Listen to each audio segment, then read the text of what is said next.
Welcome to the Razors Inc. podcast with your host, Jonathan Farini. Some of the best films and TV shows ever created are not about its core subject at all. The Sopranos, for example, is about the mob, sure, but it's more about family, trust among friends, and betrayal. In that same vein, Boogie Nights is about pornography, sure, but it's hardly a pornographic film.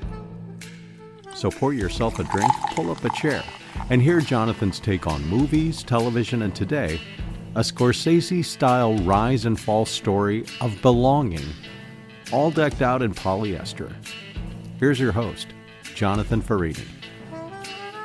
I enjoy the 1997 movie Boogie Nights, written and directed by Paul Thomas Anderson. And I return to the movie often because it tackled a taboo subject with historical perspective, which was largely correct. I grew up during the 50s, 60s, 70s, and 80s and saw firsthand the evolution of pornography. And I grew up in LA and know the San Fernando Valley, which is on the north side of the Hollywood sign, the Hollywood Hills, which was to the production of pornography as Wall Street is to the making of money. See my podcast about the subject, sexploitation films of the 60s. I'll share with you what I perceive to be the good, the bad, and the missed opportunities inside Boogie Nights.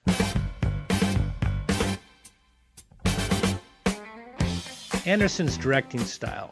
Paul Thomas Anderson's directing style is distinguished by recreating the decade of the 70s with the building of sets, locations, scouting, costumes, skillful music selection, and very importantly, a brilliant ensemble of seasoned acting pros and fresh new talent.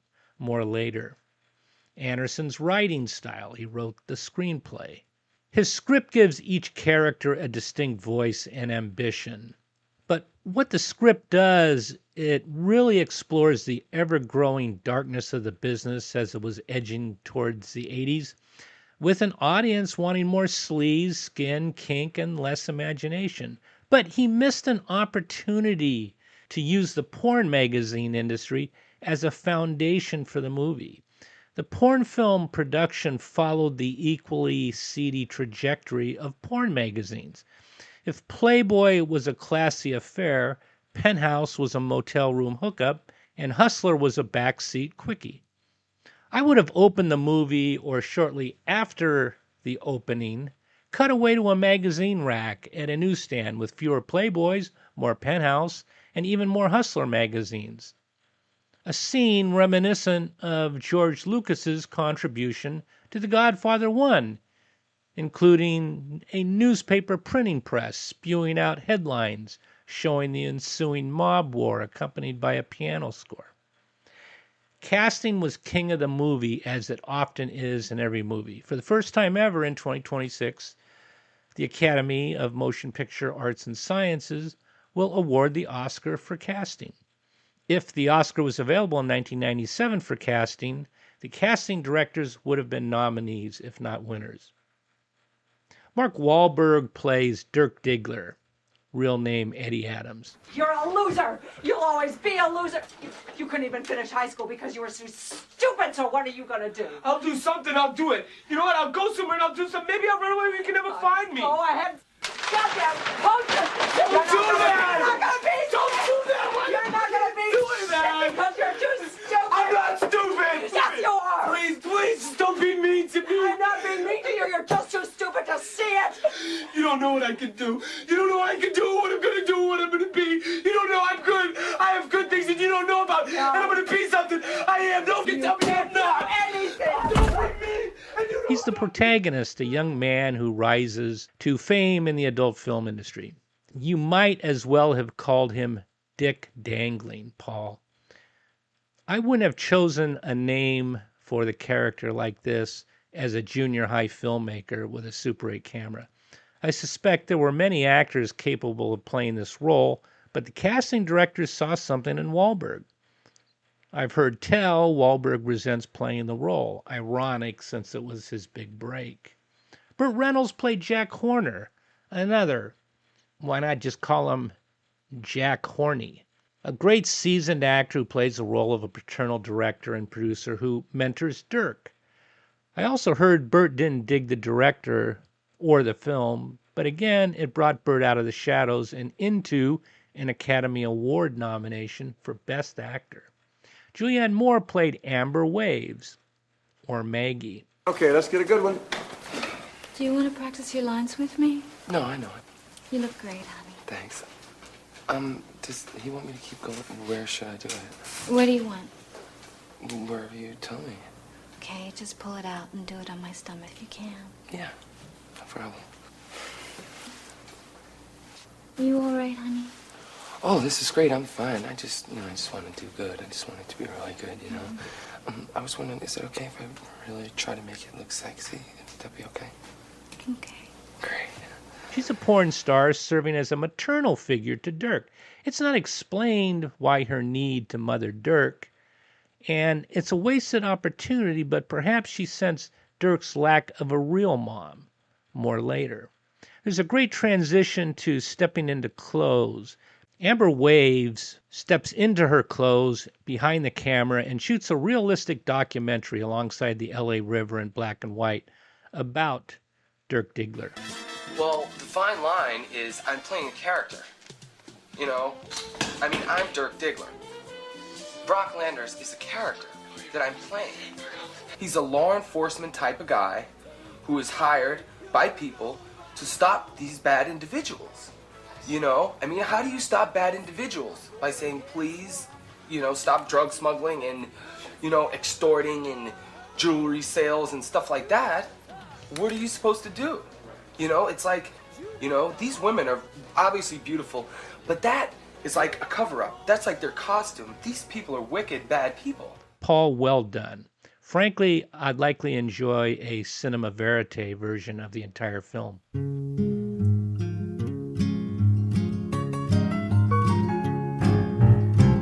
I rode my bicycle past your window last night.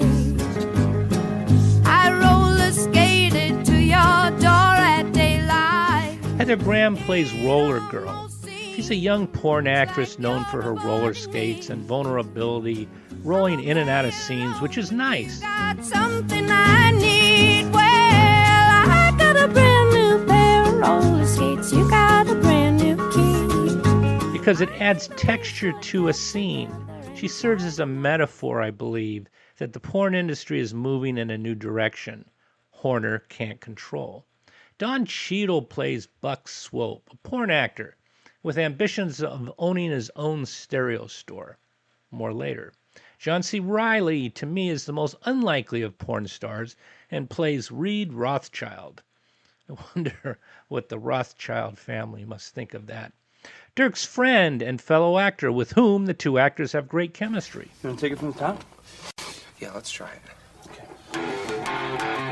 He will rock you. The heat will roll you. All day, all night, you feel my heat. Feel my heat. I think we should repeat that again. Feel my heat. Feel my heat. Yeah, it's definitely cool. Let's lay it down. Nick, You want to lay it down? we rolling on the rehearsal?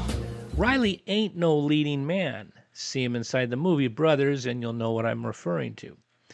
Philip Seymour Hoffman plays a production assistant, Scotty J. He's a shy, awkward crew member with an unrequited gay feelings for Dirk. I'm sorry, What the hell is the matter with you? I'm sorry. Why did you do that, Scotty? You look at me sometimes. What? I want to know if you like me. Well, of course. Yeah, I like you, Scotty. Can I kiss you? Scotty, I don't. Please, can I kiss you on the mouth? No, Please let me. Scotty. I'm really sorry. I didn't mean to grab you like that or scare you or It's anything. all right, man. Do you want to kiss me or Scotty. no?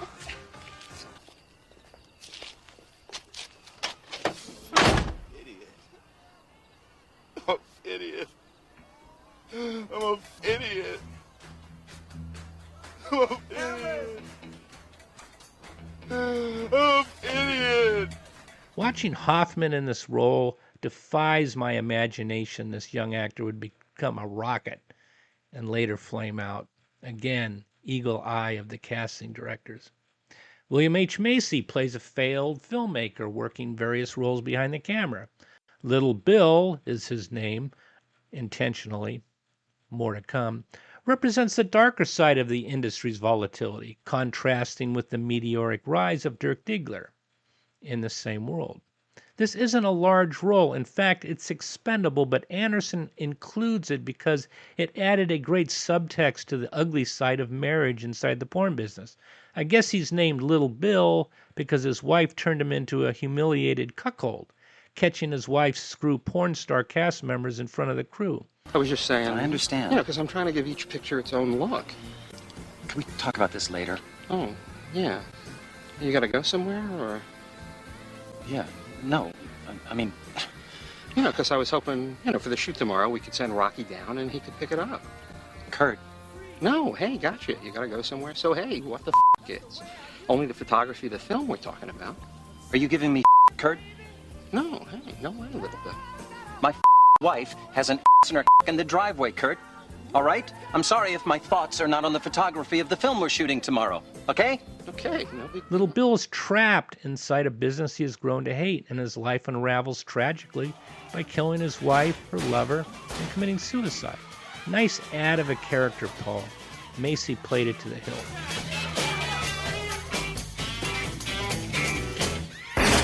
Luis Guzman plays Maurice Rodriguez. He's a nightclub owner and aspiring porn actor. Luis has a small role but delivers. See my discussion about him in my podcast about the movie The Limey. Alfred Molina plays Rahad Jackson. He's the drug dealer involved in one of the film's most intense scenes. Wow. He played it to the hilt, delivering, in my opinion, the most dramatic scene in the damn movie, along with his Asian twink boyfriend shooting off nerve-wracking firecrackers during a drug deal. Great ad, Paul. It just increases the intensity and anxiety off the charts. And Molina, in my opinion, was worthy of a supporting actor Oscar nomination. Nobody saw this scene showing the dangerous volatility of mixing porn and drug dealing coming.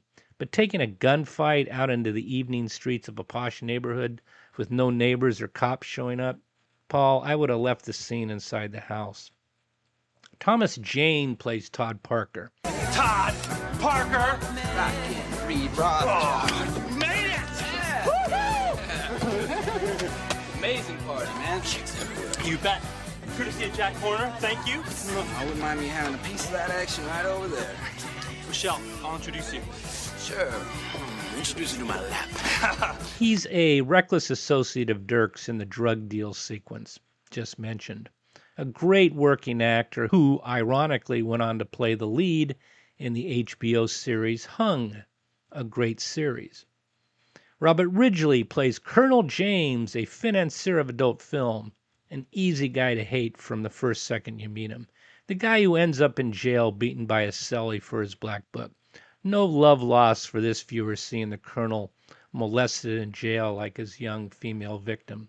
Another small but great character ad, Paul. The character Floyd Gondoli, played by Philip Baker Hall, advocates for the shift to cheaper, more profitable VHS tapes. He arranges for the Colonel's arrest on charges of cocaine possession and attempted statutory rape. This removes Jack's primary financial backer and eventually forces Jack to switch to video production methods. And what a character twist to have him admit his liking for boys. I found something at the house.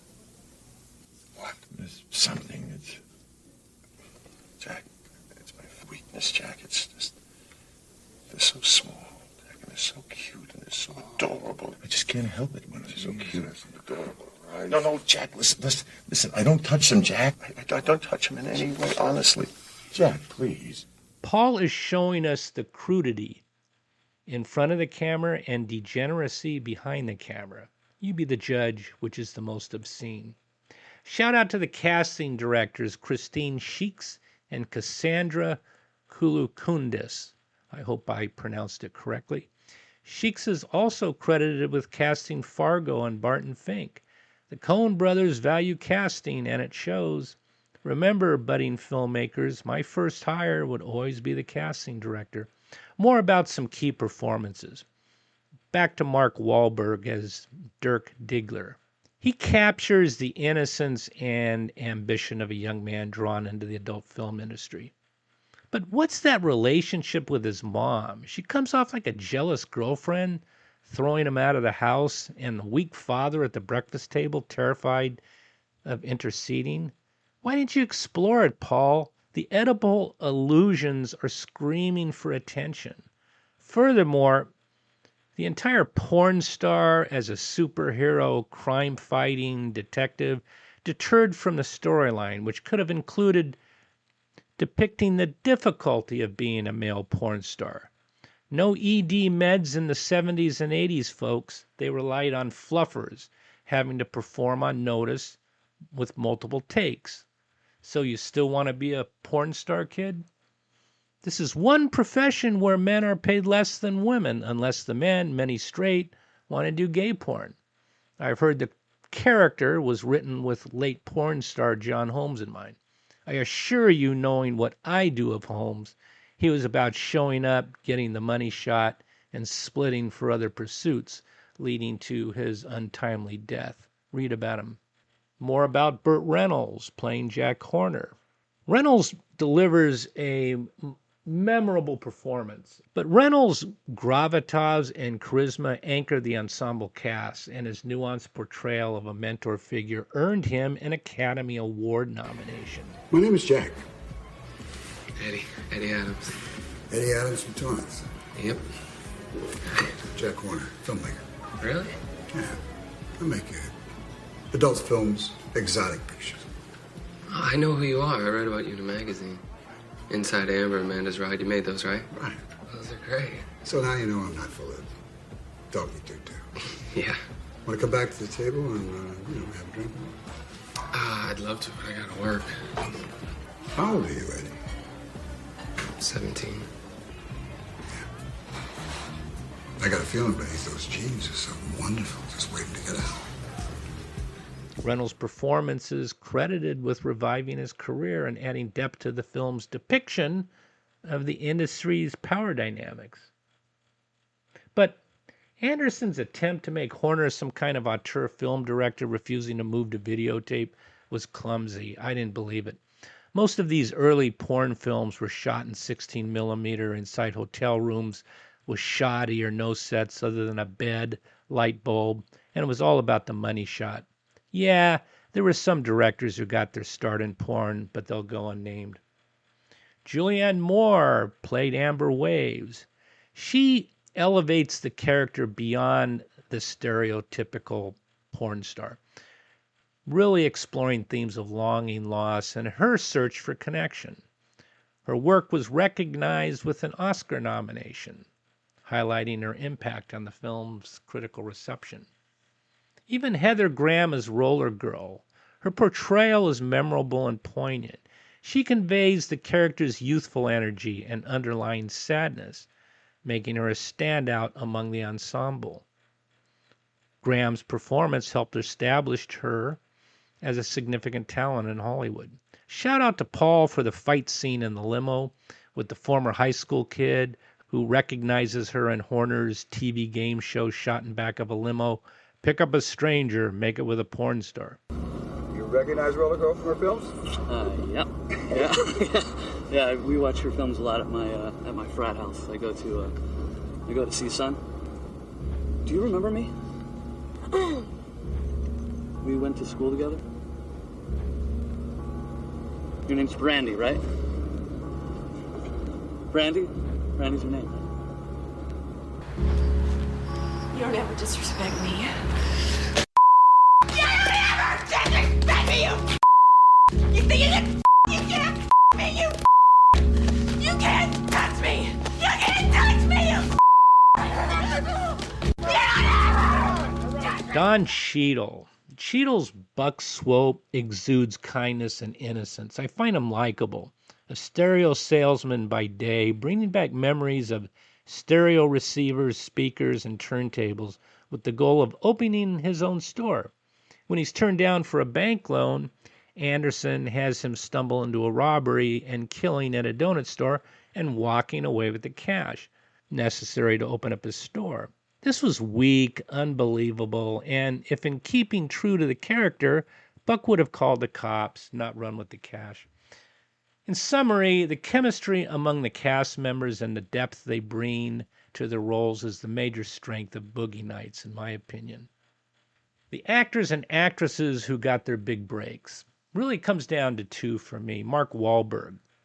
He made the transition from music, Marky Mark and the Funky Bunch, to acting with his breakout role as Dirk Diggler. In filmmaking, less is more. And I was disappointed the director played into the audience's desires to see how hung Dirk actually was when they placed that ridiculous phallus on Mark Wahlberg. There would have been so many other creative ways to imply his size, but leave a lot to the imagination. For instance, imagine Jack Horner's warehouse, filled with stacks and stacks of boxes, full of rubber molds of Dirk's appendage, neatly packaged in boxes with images of Dirk's superhero and detective characters, ready for distribution to a porn shop near you. Less is more. Kudos to Mark for playing an out-of-tune porn star singer-songwriter in the film. You got the touch. You got the power. Yeah! Philip Seymour Hoffman. His performance as Scotty J was one of his earliest standout roles, helping to establish him as a talented character actor. I didn't see this one coming, but the casting directors did. Well done. Anderson uses music to enhance scenes in the movie, and it's great. The musical score is by Michael Penn, and the period songs were selected by Anderson. The music establishes authenticity of the period. It amplifies emotion, builds tension, and enhances the film. The soundtrack's a vital storytelling tool, and it deepens the film's impact and defines its unique style. Key songs: Best of My Love by The Emotions, used during the party scenes to evoke exuberance of the 70s. Sister Christian by Night Ranger, plays during that infamous drug deal gone wrong, heightening tension and irony. Brand New Key by Melanie adds a playful, nostalgic tone to scenes depicting innocence and transition. Spill the Wine by Eric Burdon and War.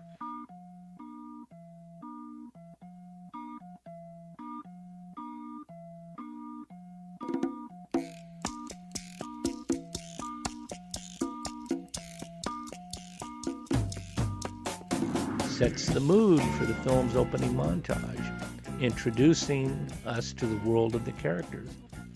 God Only Knows by the Beach Boys. It's used in the film's closing sequence, providing emotional resonance and a sense of bittersweet reflection. Living Thing by the Electric Light Orchestra. This accompanies scenes of transformation and change within the industry. Magnet and Steel by Walter Egan. It's featured in romantic and introspective moments.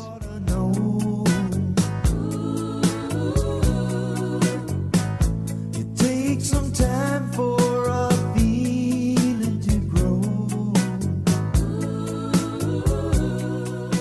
Awards and nominations for the movie.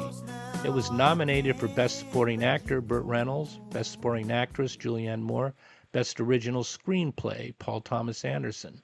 No wins. A Golden Globe Award, Best Supporting Actor, Motion Picture. A win for Burt Reynolds. How did the movie do at the box office? Well, it was released in October 1997. The production estimate I see is around $15 million, which even in 97 I remember as being inexpensive. But it's apparent to this viewer the filmmakers squeezed almost every dime out of the budget, but some of it could have been spent more to amplify the story. If this number is correct, it grossed approximately $43 million worldwide at the box office, which is weak. It received strong critical reception, and I assert the ensemble cast contributed to its commercial success and helped its director, Paul Thomas Anderson, become a big filmmaker. Until I see you next time, please leave behind a soft footprint, and remember, I am a star. I'm a star, I'm a star, I'm a star. I am a big, bright, shining star. Class is dismissed.